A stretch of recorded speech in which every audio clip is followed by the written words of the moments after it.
Que alegria estar aqui novamente com vocês, gente. Sejam todos bem-vindos. Em nosso último encontro, nós tratamos do plano de carreira, lembra? Ou seja, do planejamento de quem nós queremos ser. Em seguida, nós falamos da questão da empregabilidade, que é algo muito importante, do mercado de trabalho e coisas assim que estão no nosso cotidiano. Nós temos ouvido tanto falar crise, e este conhecimento sobre empregabilidade, ele se faz cada dia mais importante. Depois nós falamos da liderança, motivação, gestão de tempo e, por fim, nós coroamos com a questão do comportamento organizacional. Eu espero que todos vocês estejam compreendendo, estejam aprendendo e estejam utilizando no dia a dia. Vamos começar nossos trabalhos de hoje? Vamos? Bem, vamos começar falando sobre a capacidade de aprender a aprender. Ah, Júnior, mas eu aprendo. Gente, chega a ser polêmico. Vamos falar de aprendizagem.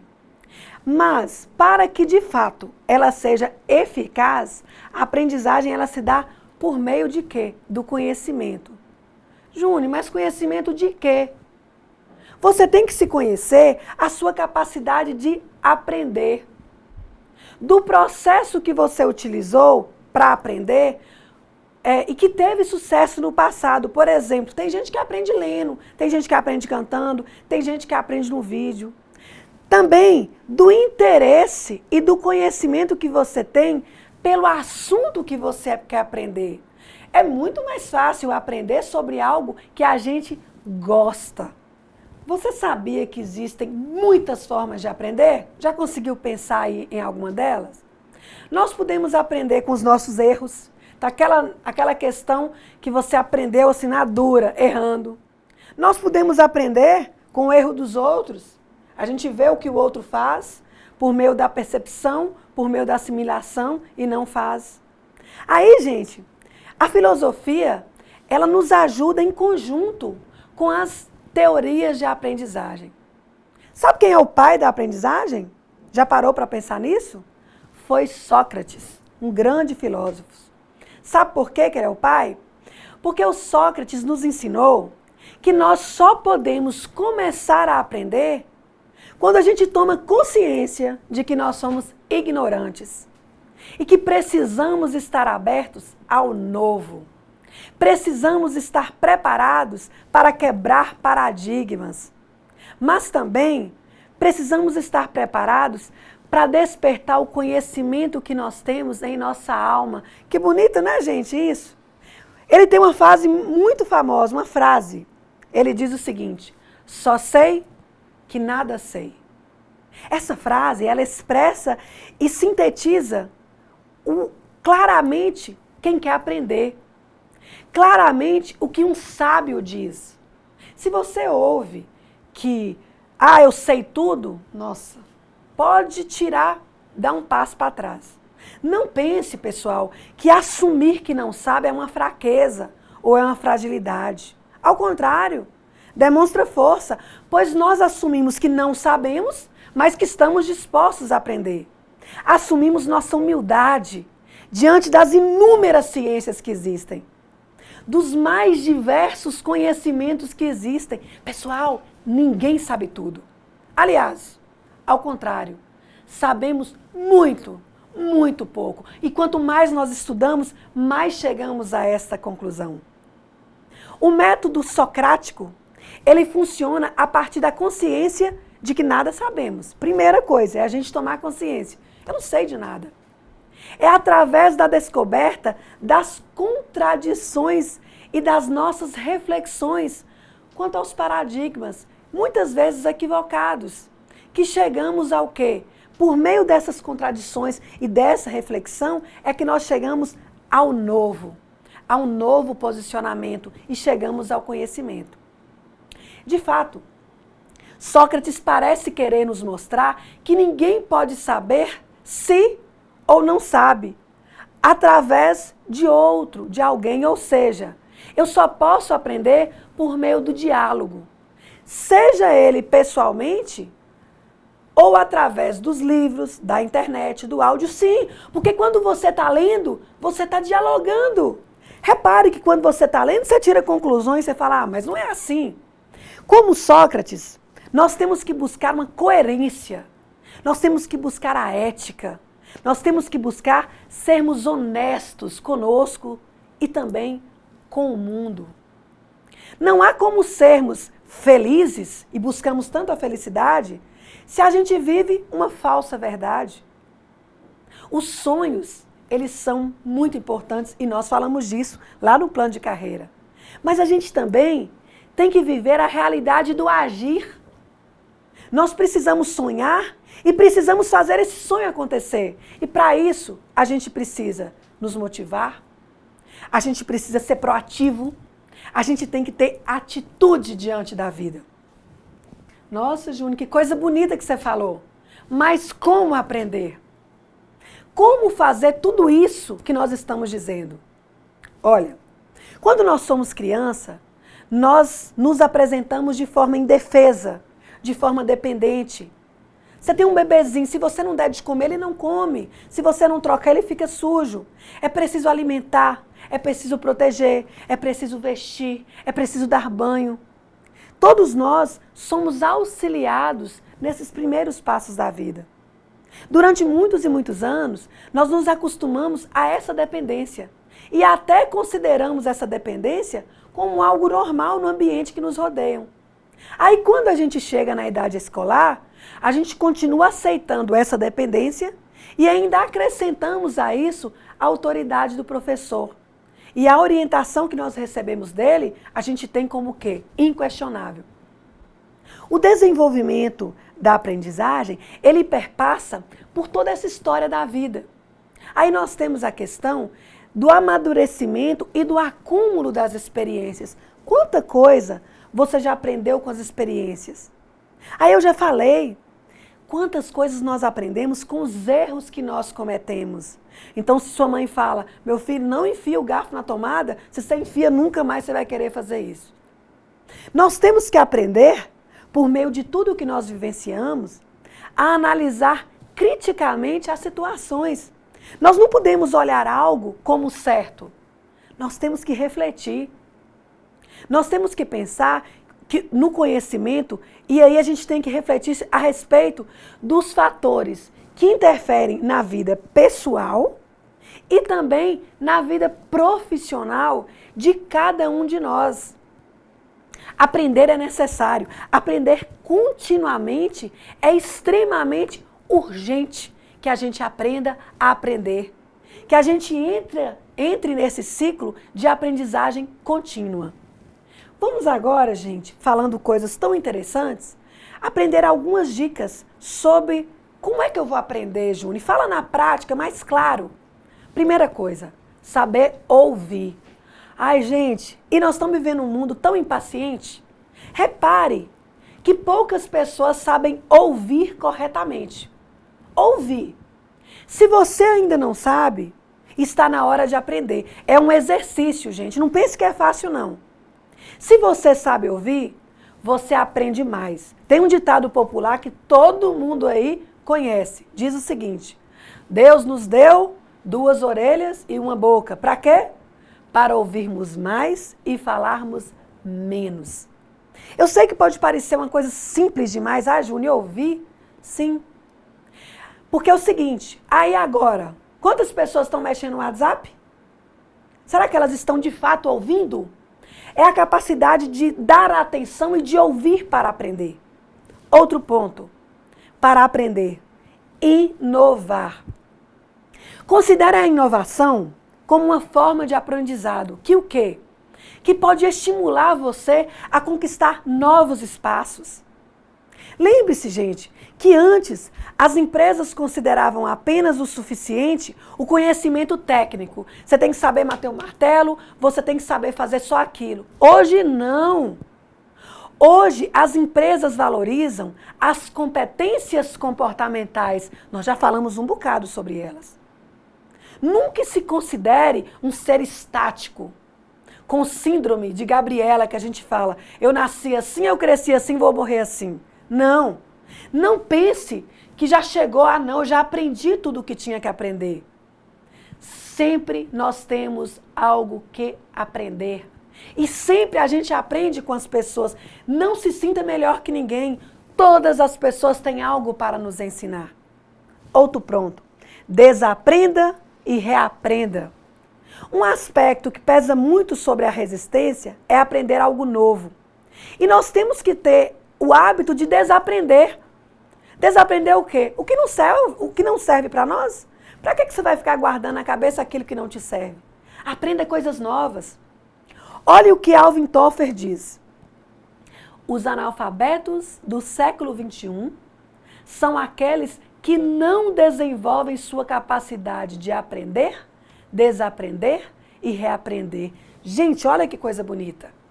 Não está mais ligado à questão da alfabetização com ler, não.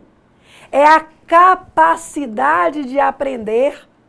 É a capacidade de fazer diferente, de reaprender. Mas como que eu vou fazer isso? Por meio do autoconhecimento. Nas nossas primeiras aulas, nós tratamos um pouco sobre a importância em buscarmos melhorar cada vez mais. Lembra disso, gente? É um tema muito importante por causa da nossa disciplina. Pois quando nós melhoramos como pessoas, consequentemente, nós também melhoramos como profissional. Isso está claro, não está? Mas como é que eu vou buscar isso? De que maneira que eu vou lutar por isso? Por meio do autoconhecimento. E autoconhecer-se, a própria palavra se diz, é conhecer-se profundamente. Chama-se autoconhecimento o processo que vai da tomada da consciência do indivíduo em relação a seu desconhecimento de si mesmo. Passa pelo movimento interminável de enxergar a si próprio, a autoeducação, a autoaceitação. E olha que coisa, chega até o momento da nossa morte física. O autoconhecimento é um importante exercício de bem-estar. Por quê, Júnior? Porque quanto mais você se conhece, mais você sabe seus limites. Outra pergunta, Júnior, como é que eu sei que eu me conheço? Como é que eu posso falar, eu me conheço? Por alguns sinais que não são tão positivos, por exemplo, ligados à baixa estima. As pessoas que se conhecem pouco, elas são inseguras. Elas se sentem inadequadas. Ou pior, são extremamente perfeccionistas e não permitem se errar quando todo mundo erra. Possuem constantes dúvidas, incerteza daquilo que é. O autoconhecimento é um importante exercício para que você busque esta felicidade e busque se conhecer. Mas se de um lado eu tenho a baixa estima, o que é autoestima? Todo mundo já falou assim, eu estou com uma estima elevada. A autoestima, ela pode ser definida como a avaliação que o indivíduo faz de suas experiências interpessoais, mas atribuindo para essas pessoas o valor de si mesmo. Se em sua autoanálise sente-se inseguro para enfrentar problemas, se não tem confiança em suas próprias ideias, nós veremos o quê? A baixa estima da qual nós falamos. Se acaso falta a esse indivíduo o respeito por si, gente, se ele se desvaloriza, se não se sente merecedor de amor, merecedor de respeito por parte dos outros, achando, por exemplo, que não tem direito à felicidade, se tem medo de expor suas ideias, de expor suas vontades, de expor suas necessidades, novamente nós estamos diante de uma pessoa com a estima baixa. Não importa que outros atributos positivos ela tenha, ela sempre foca naquilo que não é legal. Gente, olha que coisa importante para todos os que têm filhos e que convivem com crianças e que vai servir de aprendizado. Você sabia que as crianças elas formam a sua estima a partir da maneira como são tratadas por pessoas importantes para ela? Por exemplo, os pais, os amigos, os professores. Ou seja, Se a criança é humilhada, se ela apanha, se ela se sente insegura, ela vai ter baixa autoestima. E olha, quanto maior o nível de autoconhecimento, mais elevada será a estima. Mais a autoestima se fortalece, dá energia, dá motivação. E quanto maior a autoestima, mais nós queremos crescer. Não necessariamente no sentido financeiro, no sentido profissional, mas, gente, dentro daquilo que nós esperamos viver durante a nossa vida, em âmbitos diferentes. Emocional, eu preciso ser feliz emocionalmente, criativamente, espiritualmente, independente da crença que você professa. Ao contrário, quanto mais baixa a nossa estima, menos desejamos fazer as coisas. E é provável que menos possamos realizar, porque o problema começa na gente, no eu não consigo, eu não faço. Então, gente, repensa hoje, como é que você está? Como é que você se sente em relação a você? E aí você pode falar comigo, Juni, mas para que você está falando numa disciplina, nossa matéria de administração sobre estima elevada? Para você lidar com pessoas. Não há como você lidar com as pessoas se você não se sente preparado. E aí nós temos os problemas. Como eu lido com os problemas se eu não me sinto bem? E o que é um problema? Ele diz respeito a uma situação cuja a solução não é óbvia. E, portanto, se a solução não é óbvia, vai necessitar do pensamento, olha lá o Sócrates, do raciocínio, para apresentar uma forma de agir. Drucker, em 1945, ele deu a seguinte definição para que nós pudéssemos aprender a resolver um problema. Existe um problema a ser resolvido quando um organismo tem um objetivo e não sabe como atingir.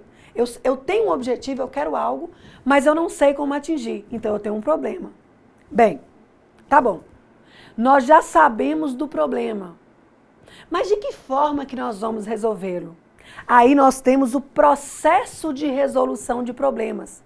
E esse processo, ele possui 3 características básicas. Primeiro, o processo ele tem que ser dirigido a um fim específico. Então, um problema por vez. Define o problema e defina como você vai resolver. O segundo, é um processo, esse problema, que pode ser dividido em mais passos, em outros objetivos, e cada um desses passos corresponde a uma parte do problema? Também pode acontecer. Às vezes um problema é tão grande que você tem que dividir. E por fim, é um processo que faz uso de ações específicas, capaz de conduzir um estado do problema ao próximo problema. Diferente a gente falar de problema, né? Em geral, pessoal, uma situação problemática, ela gera uma emoção negativa. Não é assim? Quando a gente esbarra num problema, seja documentos extraviados, alteração no ambiente de trabalho, alteração no ambiente familiar quando há briga, nosso controle emocional nem sempre é eficaz. E muitas vezes a gente se deixa envolver por crises de humor. Nós nos deixamos envolver por outros tipos de descontroles emocionais. E tudo isso interfere em quê? Nas nossas relações interpessoais. Desta forma, é fundamental que nós, enquanto profissionais, desenvolvamos boas técnicas de resolução de problemas. Para quê? Para que eu resolva cada vez mais rápido e desta forma me mantenha cada vez mais equilibrado. Mas e na prática, Júnior? Você falou do processo. Como é que eu faço na prática para eu resolver um problema? Vamos ver agora, rapidamente, a prática das resoluções de problemas em etapas. Primeiro, identifique e defina a situação problemática. Coloque, gente, o problema no foco. Olhe para o problema de modo específico e concreto, identificando o que é relevante e o que não é. Questionamentos importantes, por exemplo, quem? O que é o problema? Por que esse problema? Quando? Como eu devo fazer? Nós temos que ter. Segundo, mude sua percepção da situação. Todos nós, eu, vocês, nós tendemos a examinar as situações problemáticas com uma visão limitada. Só com aquilo ali, ó. Você sabia que um dos métodos mais úteis para descobrir soluções criativas é o brainstorm, que, traduzindo, é uma tempestade cerebral? Como é que eu faço? Eu tenho um problema. Eu começo a colocar todas as possíveis soluções. Então você escreve ou você verbaliza suas ideias à medida que elas vão surgindo, sem se preocupar se está certo ou errado. Por isso que a gente fala uma tempestade. Deixando fluir as ideias. Então você coloca o problema lá, estacionamento. Tudo que tiver ligado, que você for pensando, você vai anotando. Sem censura, sem corrigir, sem achar que é bobagem. Você perceberá que algumas ideias ali que você anotou irão inspirar outras. De forma suficiente e razoável e até viável, que pode solucionar o problema. Estude cada uma dessas ideias que você colocou no papel. Pense cuidadosamente nas consequências antes de decidir por uma ou por outra. Aí você pode me dizer, Júnior, sempre funciona? Cada um de nós, como aprendemos diferente, lembra? Nós também temos um método. O que eu gostaria de pedir agora para vocês? Não fechem o problema. Tentem ter uma visão ampliada. Tentem olhar para o problema, quando ele vier, de uma maneira holística, vendo o todo. Vamos mudar um pouquinho agora de foco, gente. É muita coisa legal nessa aula. Nós já falamos um pouco e vamos voltar agora a falar sobre a importância do ouvir. É tão importante que a gente tem um tópico específico sobre saber ouvir. Saber ouvir com atenção, com interesse, com respeito, é uma característica importante das pessoas, tanto na vida pessoal quanto nos ambientes corporativos. Repare que se você chega em casa com sua mãe, com seu esposo, com sua namorada ou com seu namorado, e aí ele está falando com você e você está no WhatsApp, o que ele se sente? Ué, você não está ouvindo ele. Ouvir, pessoal, é uma das questões mais importantes, é uma das habilidades que o ser humano pode e deve desenvolver, compondo o seu jeito comportamental. Um bom comunicador precisa saber utilizar sua empatia. Para quê? Para se colocar no lugar da outra pessoa. Com o objetivo de quê? De entender a mensagem e o seu conteúdo a partir do que está ouvindo. Para que coisa pior do que você está falando e a pessoa, hein? Você vê que ela não estava te ouvindo. Desenvolva essa capacidade. Ouvir é uma arte e somente a aprendemos através da paciência, senso de observação e humildade. E eu tenho discutido isso muito com vocês e com os meus outros alunos sobre a impaciência que reina hoje. Nós não temos paciência para ouvir. A gente está com muita pressa. Nós achamos que não temos tempo. Anda. E o saber ouvir, ele vai contra essa pressa. É a capacidade da gente olhar no olho da pessoa e dar o tempo e ouvir e compreender o que está sendo dito. E aí volta a empatia. Ouça como a gente gostaria de ser ouvido. Ainda dentro dessa perspectiva, vamos conhecer algumas sugestões que podem melhorar e muito essa questão da empatia. Olha, vamos procurar praticar a tolerância com as pessoas que pensam de forma diferente, evitando julgamentos, preconceitos. Eu sei que isso é difícil, gente, é um exercício. Mas vamos praticar a tolerância. Ofereça condições para que a pessoa que está falando com você possa falar suas ideias, seus sentimentos, seus valores. Lógico, você não precisa concordar com tudo, não.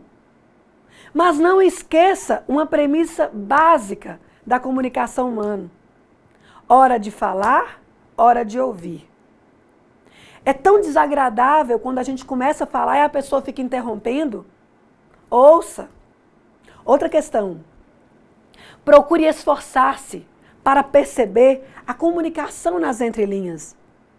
Quando a pessoa está falando, a gente sabe se ela está com medo, preconceito, atitudes. Ou seja, leia a pessoa. Faça questões abertas que comecem, por exemplo, como por quê, como, quando. Evite perguntas fechadas que levam só a sim e não. Você gosta disso? Sim ou não? Abra a pergunta, ouça, dialogue. Olha o que Sócrates falou. É por meio do diálogo que eu aprendo. Então, dialogue. Procure refletir e reordenar as ideias do interlocutor com as palavras dele mesmo, demonstrando que está entendendo, que está acompanhando o seu raciocínio. Outro ponto. Mantenha o interesse recíproco na comunicação, criando uma sintonia com a pessoa. Poxa, gente, atenção não é bom? Quando a gente sente que a pessoa está dando atenção para a gente, então faça pelos outros como a gente quer que os outros façam conosco. Vamos mudar um pouquinho de assunto, tá bom? Ainda dentro dessa questão de comunicação, vamos tratar de algo difícil. Críticas. Difícil, né? Algo que nem sempre é fácil receber. Mas vamos receber na vida da gente e a gente deve buscar encarar essas críticas como uma oportunidade de melhoria. Nós temos falado constantemente sobre essa questão da melhoria, sobre essa questão de buscar melhorar. No dicionário, pessoal, nós encontramos a definição de crítica como sendo arte ou faculdade de julgar, apreciação minuciosa, critério, censura, condenação, apreciação desfavorável. Nossa, só coisa ruim, né? Do grego, critiquei. Crítica significa juízo ou ato de julgar. A origem da palavra, ela remete a uma conotação não muito legal, ela remete a desfavorável, né? Eu vou julgar. Nós podemos observar que sempre há pessoas criticando outras. A gente faz isso mesmo, a pessoa passa na rua, a gente critica a roupa, a roupa curta, a roupa comprida. A gente critica o cabelo, o cabelo vermelho, o cabelo rosa. Criticamos o modo de falar, de executar uma tarefa, a pessoa faz tudo errado. De reportar a chefia, de conversar com os colegas, criticamos o atraso, criticamos distração. Criticamos, é hábito. Raro mesmo, gente, é encontrar as pessoas que têm o hábito de fazer a crítica construtiva. Alguém que disse o que estava errado, falou, olha, não está bem feito. Alguém que disse por que está mal feito. Após a explanação sobre a discordância, do que há de errado, ele tece um comentário de ajuda, de estímulo, para mostrar o caminho. Olha, isso não está legal, mas se de repente você fizer assim, sem impor, pode ser legal. Muitas vezes, a crítica ela é mal interpretada e vista apenas como uma palavra ligada à questão da inveja, ligada à questão da ignorância. Só que é o seguinte, pessoal, a crítica ela pode e ela deve ser encarada como uma oportunidade da gente refletir sobre o que nós podemos mudar. Eu sei que falar é muito fácil, eu sei, eu já recebi críticas pesadíssimas, que me doeram, mas e aí? Eu usei aquilo para me elevar ou para cair? É essa a diferença que faz. E aí, olha como é tudo amarradinho. Se você tem uma estima legal, você consegue passar bem pela crítica, mesmo quando ela te dói. Mas vamos falar do que é bom, da crítica construtiva. Lógico, gente, ninguém gosta de ouvir que errou. Eu não gosto de ouvir que erra. Aqui, enquanto a gente está fazendo essa aula, eu fico chateada quando eu erro. E ainda quando quando as pessoas falam com a gente com palavras duras, que desagradas, elas podem ser encaradas como uma crítica pesada. Pare para pensar, gente. Como eu falei, ninguém gosta de errar, mas todo mundo erra. E as críticas construtivas? elas não são boas? Até mesmo para a gente ouvir e melhorar? Apontar um erro pode ajudar o próximo a perceber onde pode ter se enganado, em que pode melhorar. A crítica, ela pode ser utilizada, nós já vemos em jornais, em revistas, no âmbito artístico e cultural. É também muito comum usado para emitir opiniões sobre o que se pensa de comportamento, de atitude de alguém, de um amigo, de um familiar. Por mais simples e complexo que esse ato seja, ele faz parte do nosso cotidiano.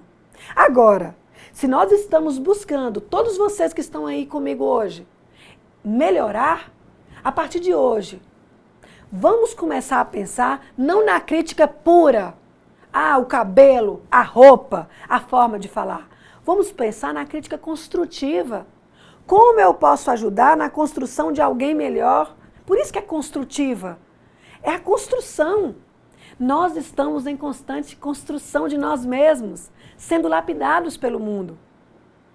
E aí vamos falar um pouquinho agora sobre como isso se dá no ambiente de trabalho. No ambiente de trabalho, receber uma crítica quase sempre é percebido também como uma situação desagradável. As reações, mesmo diante de uma crítica construtiva, podem aprontar traços negativos da personalidade. Eu já lidei com pessoas que na hora que a gente vai falar com a pessoa uma crítica, mesmo que seja com muito cuidado, como a pessoa já tem uma estima muito baixa, ela fica agressiva, ela apela ou ela chora. E aí, por isso que essa disciplina é tão importante. Nós temos que repensar o nosso preparo, porque as críticas no ambiente de trabalho, elas existem. Não tem como a gente fugir. Não é algo que dá para fazer de conta que não existe. E nós temos aí, olha, 3 tipos de situações que nós vamos lidar no cotidiano, no ambiente de trabalho. Existem e que estão ligadas ao comportamento. Primeiro, a pessoa que é passiva. Essa pessoa, ela tem uma estima baixa, ela se culpa ainda mais, ela acha que tudo o que está acontecendo é culpa dela, ela acha que ela não consegue fazer nada e pensa que todo mundo é melhor que ela. Então essa é uma característica da pessoa passiva. Nós temos também o agressivo. É aquele que reage à crítica de forma agressiva. Responde na lata, tá na moda agora, né? Bateu, apanhou, insulta, acusa, dá desculpas esfarrapadas. E finalmente o assertivo. O assertivo, que é quem nós devemos buscar ser, é aquela que sabe ouvir a crítica, se responsabilizar. Peraí, o que é papel meu? O que eu fiz? Ou se não é culpa, se não tem responsabilidade, argumentar de forma positiva, aproveitando a situação de fato como uma oportunidade para o desenvolvimento pessoal e profissional. Gente, eu sei que não é fácil. Júnior, ser assertivo é difícil demais. É engolir sapo. Não, é melhorar. É a gente tentar se redescobrir. E dentro dessa questão de críticas, tem também a outro lado, os elogios. Os elogios no ambiente de trabalho, ele é uma ação motivacional que é muito eficaz. Por exemplo, se esse elogio for seguido de uma descrição, de fato, pontual, específica, do que está bom, do que você faz bem, faz com que a pessoa tenha mais clareza, se sinta mais confiante de seus comportamentos e das suas posturas. Agora, olha, voltando um pouco aos tipos de pessoas que recebem críticas. Os dois, o passivo e o agressivo, eles são os mais preocupantes. E eles podem ser identificados quando a pessoa é exposta a uma situação onde é questionada ou é criticada. Você já tem habilidade agora para saber como é que a pessoa reage. Algo que deixou de fazer ou algo que fez. Como eu falei com vocês, geralmente a pessoa de baixa autoestima, ela se culpa, ela se acha pior que todo mundo, ela acha que não faz nada direito, que todo mundo é melhor do que ela, e do outro ponto, nós temos os agressivos, que é a pessoa que reage com raiva. Hoje eu quero que nós saiamos daqui buscando sermos assertivos, buscando compreender que esses comportamentos ruins do agressivo e do passivo, eles são prejudiciais à vida e ao relacionamento interpessoal. Então, se até ontem você tinha esse comportamento, eu quero pedir a você, vamos refletir, vamos aproveitar essa hora aqui agora. São minutos que a gente tem. E vamos tomar a decisão sobre quem nós queremos ser. Sobre nossa postura também diante das críticas e diante dos elogios. Mas, Juni, o que eu vou fazer com todas essas reflexões que nós estamos fazendo? É muita coisa, né, gente? Vamos pensar que nós vamos utilizar tudo isso na nossa vida pessoal e também na nossa profissional. Por meio de quê? Por meio da postura profissional. O que é a postura? A postura, primeiro, é um fator decisivo em sua carreira. É como você se porta. Se você tiver atitude e souber entender a importância de fazer o melhor trabalho, de dar o melhor de si, sem se acomodar com o que já conquistou, você, eu e todos nós só teremos a ganhar. A postura profissional, ela é algo totalmente decisiva na construção da carreira. Lembra, gente, que nós falamos do plano de carreira? Ela é importante tanto para quem ingressa no primeiro emprego, eu sei que tem gente aí que está entrando no primeiro emprego, como também para quem já está trabalhando há mais tempo. Falar sobre postura não se aplica somente à postura corporal, mas à nossa atitude social. Ela também se encaixa dentro do contexto no qual vivemos, como é que nós nos comportamos, nas experiências de vida que nós temos. É o nosso modo de agir. É o conjunto de comportamentos no contato com as pessoas. Por quê, gente? Nós sabemos que o nosso corpo fala o tempo todo. A maneira como nós respondemos, a maneira como eu me importo. Lembra das críticas? Olha a postura profissional. Você acha que a pessoa que é agressiva, que responde com briga, está tendo uma postura profissional adequada? Não. A postura adequada é uma postura assertiva. É uma postura muito importante para todos nós refletirmos e pensarmos. Por quê? Todos nós vamos lidar com situações difíceis. Gente, às vezes nós temos hábito de achar que a vida dos outros é mais fácil que a da gente. Não. Como é que eu vou manter a minha postura? Primeiro, mantenha o equilíbrio. Mantenha a compostura. Outra coisa, gente, olhe nos olhos das pessoas. Não desvie o olhar. Ah, Júnior, isso não quer dizer nada. Quer. Tenha segurança. Outra coisa, enquanto estiver conversando com a pessoa, não fala assim, a culpa não foi minha, tentando se justificar, não. Ouça, olha o exercício do ouvir. Por fim, analise e procure a solução mais prática para o problema. Olha que postura legal, pessoal. É esse tipo de postura que nós temos que buscar ter, não somente profissionalmente, mas também no nosso cotidiano, na nossa vida. Vamos continuar ainda falando sobre as considerações importantes que nós temos que ter dentro dessa postura. Primeiro, saber a hora certa e com quem brincar. Pessoal, eu lido com muitos jovens e a gente tem esse problema. Tem gente que brinca tanto que acha que pode brincar em qualquer lugar. Poxa, cada coisa no seu lugar. Outra questão muito séria que a gente enfrenta. Não tente ser íntimo de quem você não é. Dando apelidos, com intimidades, até mesmo de abraço. Não. Se você for amigo do seu chefe, no local de trabalho, trate-o profissionalmente, sem intimidades, sem colocar esse chefe numa situação delicada. É deselegante, é feio e não condiz com a postura legal. Pratique sempre, o tempo todo, a autocrítica. Tenha interesse pelo que você faz. Observe se você está fazendo direito. Respeite as pessoas. Respeite seus colegas. Você não precisa gostar das pessoas. Ah, Júnior, eu não gosto de fulano. Tudo bem. Mas você é obrigado a respeitar as pessoas. Outro ponto, a questão ética.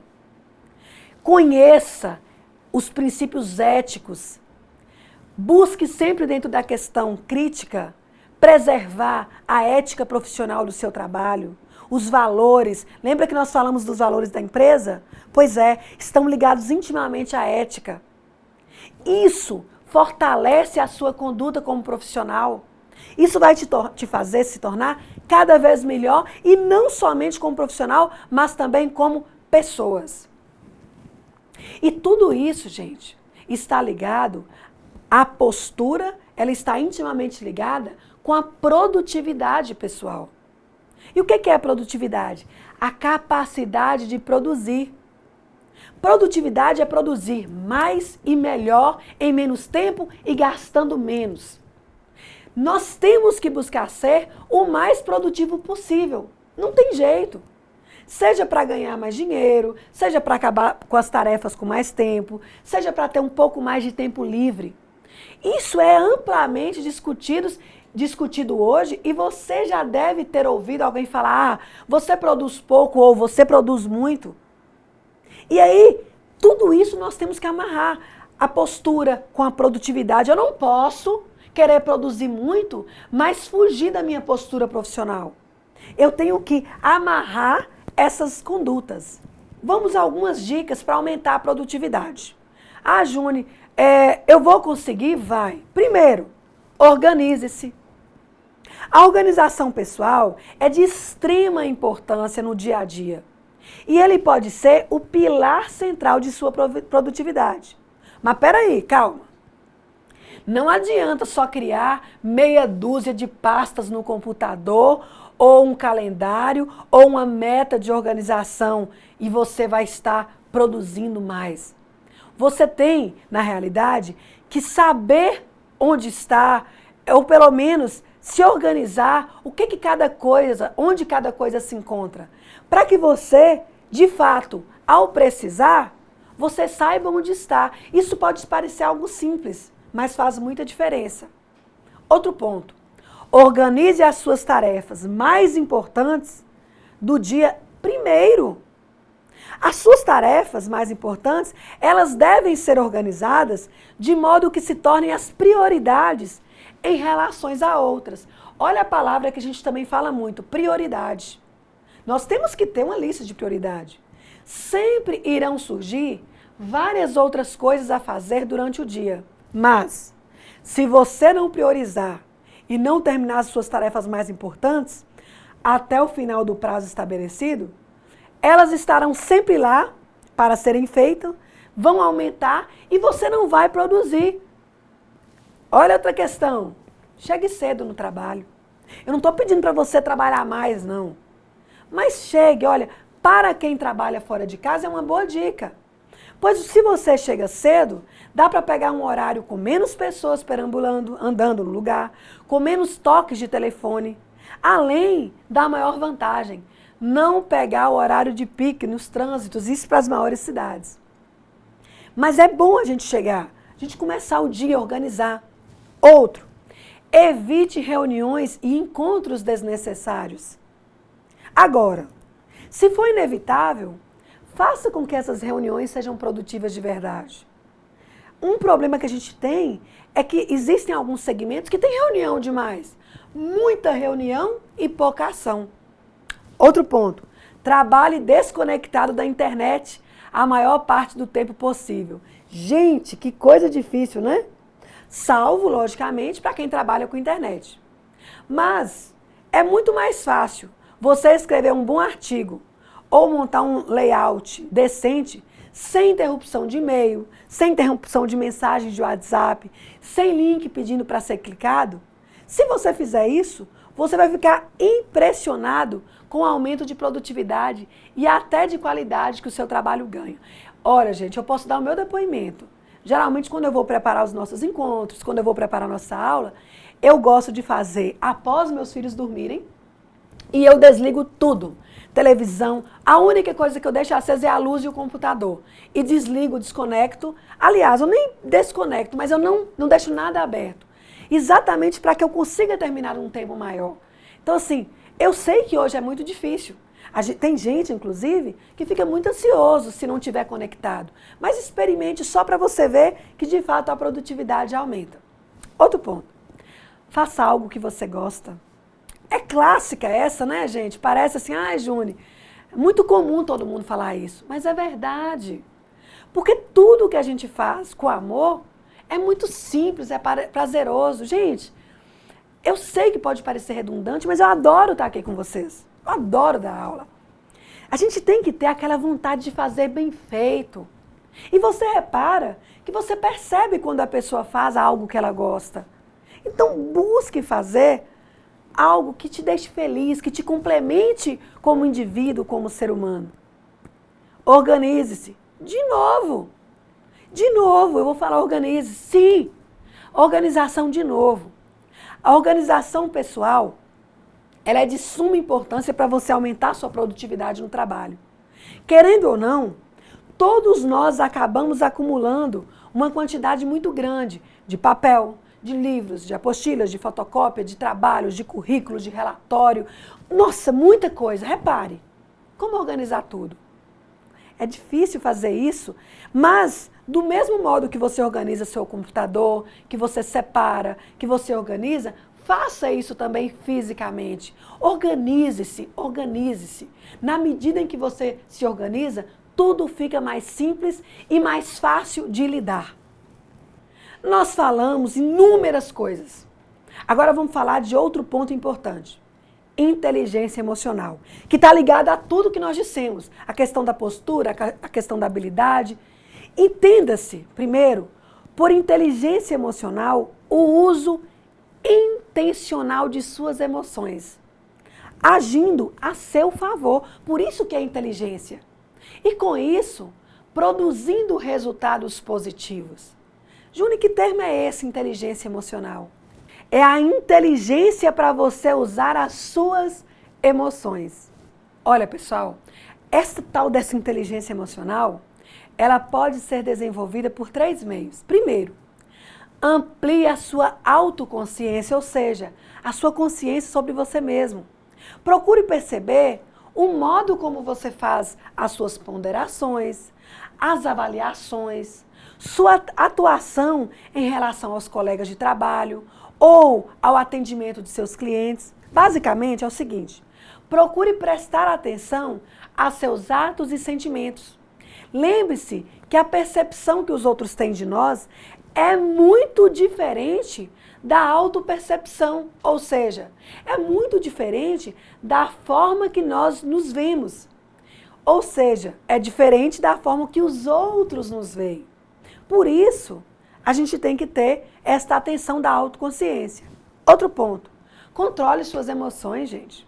Procure direcionar energia emocional para buscar resultados positivos em todas as situações. Eu sei que não é fácil, mas nós devemos praticar o exercício como desenvolver diálogos internos, diálogos construtivos, procurar tornar isso um hábito para ser um bom solucionador de problemas. Esses dias eu tive uma experiência que eu vou compartilhar com vocês.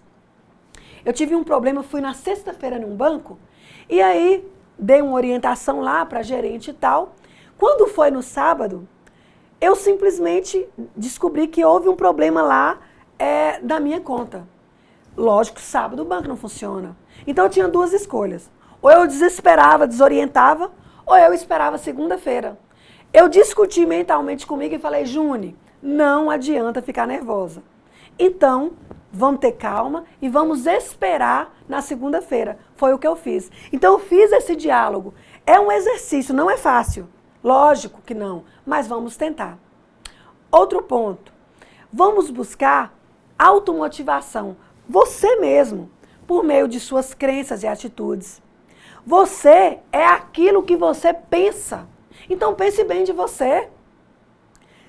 Tenha uma imagem legal de você. Não é ser metido, mas tenha uma percepção legal de você.